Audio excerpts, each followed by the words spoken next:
Meghan won't be at Invictus 2027 because Harry sees that she's toxic. Meghan Markle has been forced to leave the Invictus Games, axed by Prince Harry after another PR tension has been created by this bizarre PR display that we have seen over the past 4 days. But hilariously, Harry gave Meghan, his wife... When I tell you Meghan Markle's meltdown over Invictus was something straight out of a royal soap opera, I'm not exaggerating. The whole thing was a spectacular unraveling, blocked, ignored, and replaced. Her desperate attempt to claw her way back into the royal circle blew up faster than anyone could have imagined. Meghan thought she could buy redemption with cameras, Netflix deals, and a well-timed tear or two. But this time, the palace didn't even blink. Over in Montecito, the neighbors probably needed popcorn. You could almost hear the chaos echoing through her mansion the moment that message dropped.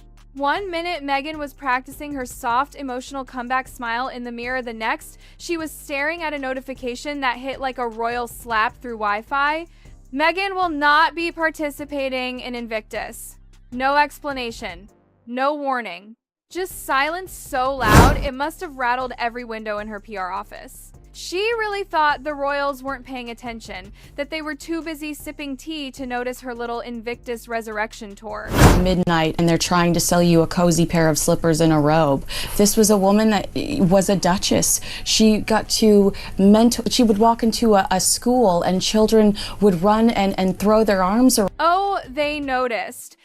While Meghan was perfecting that compassionate Duchess look in Montecito, something much colder was happening behind those Buckingham Palace walls. Quiet, precise, and utterly decisive. It started in one of those rooms that only open for delicate matters, the kind with velvet curtains and guards outside.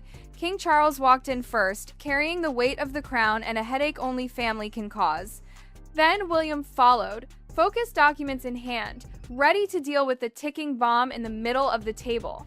Meghan Markle's planned Invictus return. Meghan Markle asked to leave the Invictus Games early. That is sort of the rumor that is swirling after Meghan flew home via private jet, by the way, with many, many bags of luggage, which probably included all her many. Charles skimmed through her glossy proposals, camera angles, Netflix cruise, whispers of another docu-special. Every page made his jaw tighter. Invictus, he reminded them, was Harry's safe space for heroes, not Hollywood. It wasn't meant to be Meghan's PR playground. William didn't sugarcoat a thing. He pointed out every risk, the inevitable media circus, Meghan's personal brand drowning out the athletes, the way her every move sucked the oxygen out of the room.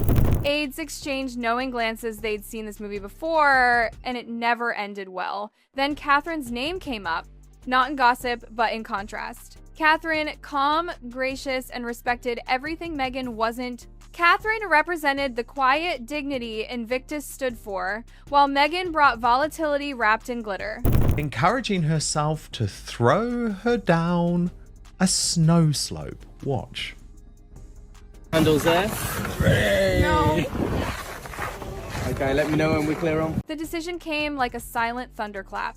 Meghan would not return to Invictus. Not this year, not any year. And when the folder closed with that sharp click, it was over. The palace had spoken. A royal shutdown, so elegant, so final, it didn't need words. Meanwhile, across the ocean, Meghan had no idea the rug was already being pulled from under her. She'd been rehearsing for months, walking around Montecito like a woman ready for her grand re-entrance. She had mood boards for every outfit, pre-planned spontaneous tears, and scripted warmth for the cameras. Every speech, every photo, every perfectly framed hug had been mapped out. Netflix was briefed. Yeah, body weight back, bum up, and go. Speed up. 3, 2. No, I really don't want to do it. Yeah, No, come on, you'll be absolutely fine. Okay. You'll be fine. You'll be fine. Ready? 3, 2, 1, go. Photographers alerted. Press releases drafted in 3 tones, depending on how dramatic she wanted her comeback to feel. But when that message came through, "You're not invited," it shattered everything. Witnesses said the temperature in the room dropped. Months of rehearsals, styling sessions, emotional prep gone in a single decision made an ocean away. All those redemptive headlines she'd imagined evaporated. It wasn't just rejection, it was humiliation, a brutal one. Palace insiders revealed the no wasn't sent in a polite text. Oh no. It was delivered during a full-length conference call, the kind where every breath weighs heavy, senior officials, strategists, aides, all united.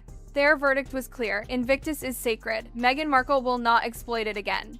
And when that call ended, eyebrows, they were obviously very, very clingy. Her especially, she looked needy, uncomfortable, sort of desperate for attention. So obviously people were wondering, was all this weird behavior on their part of the reason why the Invictus Games? Meghan's phone blew up. She spiraled, calling everyone and anyone she thought still owed her a favor. Former staff, distant relatives, even people barely connected to the palace.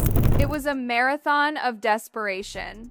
Hours of crying, pleading, demanding, why me, why now? But no one picked up the fight for her. No one wanted to be dragged into the Markle storm again. The woman who'd once conquered headlines suddenly found herself powerless. No cameras to hide behind, no tearful interviews to shift the story.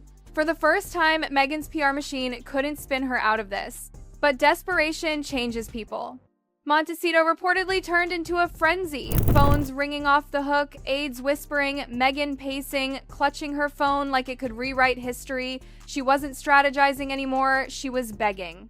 The same woman who once walked red carpets with the confidence of a queen was now leaving tear-stained voicemails, pleading for second chances. And then came the wildest rumor of all. Meghan allegedly considered flying to London unannounced. She wanted to march into Buckingham Palace and demand her Invictus invitation back in person. Can you imagine? Advisors were horrified. This isn't a Netflix scene, they warned her. You can't just show up at the palace. But Meghan, ever the actress, saw the world as her stage. She reportedly believed one heartfelt speech could melt centuries of royal protocol. Her team scrambled to stop her. Flights were checked, drafts written for speeches that would never be given. The palace, though, doesn't play along with theatrics. If she had shown up, she wouldn't have been greeted by cameras. She'd have been turned away at the gate. And that image would have destroyed what little dignity remained. When that plan collapsed, she switched tactics. She started calling Invictus veterans the real heroes of the games, hoping for allies. She wanted one of them to speak up, to say she belonged there. But their response was devastatingly polite. We love you, but Invictus isn't about you. That single sentence hit harder than any palace rejection. Because this time, it wasn't the crown denying her, it was the very people she claimed to champion. Veterans told her they didn't want cameras following them again, didn't want their recovery stories turned into content. They refused to be extras in her redemption arc. And for Meghan, who'd built a career on optics and attention, that silence was unbearable. She'd spent years believing her charm could win anyone over, but Invictus was different. It wasn't Hollywood. It was sacred. Just as Meghan's PR dreams were collapsing, the palace made one more master move. They brought in Catherine, Princess of Wales. Meghan's worst nightmare. Catherine didn't need Netflix. She didn't need perfect lighting or soft focus lenses. Her presence alone was grace, dignity, and respect. When Meghan learned Catherine would be stepping into the Invictus spotlight, insiders say she was livid, not just angry, shattered. The message was crystal clear. Meghan wasn't just excluded, she was replaced. The palace had chosen class over chaos. Inside Montecito, things reportedly got ugly. Doors slammed, voices rose. Meghan's calm, curated image shattered behind closed doors. Staff described panic, frantic calls, desperate ideas, failed attempts to organize her own rival veteran event, but no one wanted to touch it. No one wanted to risk the PR disaster. The message from sponsors, media outlets, and charities was identical. We can't be part of the drama.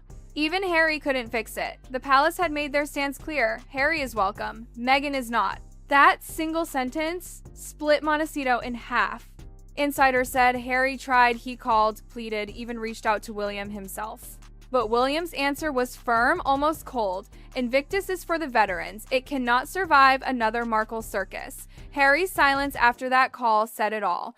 The man who had fought to carve out a new life for his wife suddenly realized there were limits to love, especially when the monarchy decides the line has been crossed. And then, as if the universe wanted to twist the knife, another scandal broke. Palace aides uncovered inconsistencies in the Sussex team's paperwork over a recent Canada trip. Emails, timelines, statements, none of it matched. It looked like Meghan had once again been pulling strings, crafting a narrative to protect her image. To the palace, it wasn't just sloppy, it was deceitful. And that deceit was the final nail in the coffin. Behind closed doors, the royals decided no more chances. The Invictus brand, a symbol of healing and heroism, would never again be associated with Meghan Markle, and the veterans agreed.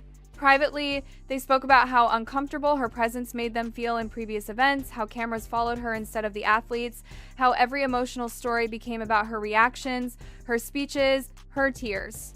The rejection from them was the most brutal blow yet. Not PR-driven, not political, just honest. Invictus didn't belong to her.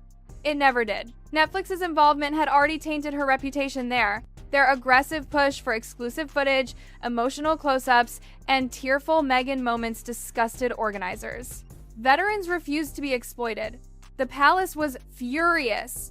What Meghan saw as creative storytelling, they saw as manipulation. When the final decision came down, it wasn't dramatic. It was quiet but final. No press release, no debate, no compromise. Just the cold, dignified silence of a centuries-old institution closing its doors. And in that silence, Meghan Markle finally faced something she couldn't spin, act, or charm her way out of reality. Her Invictus comeback was dead. The palace had reclaimed its power.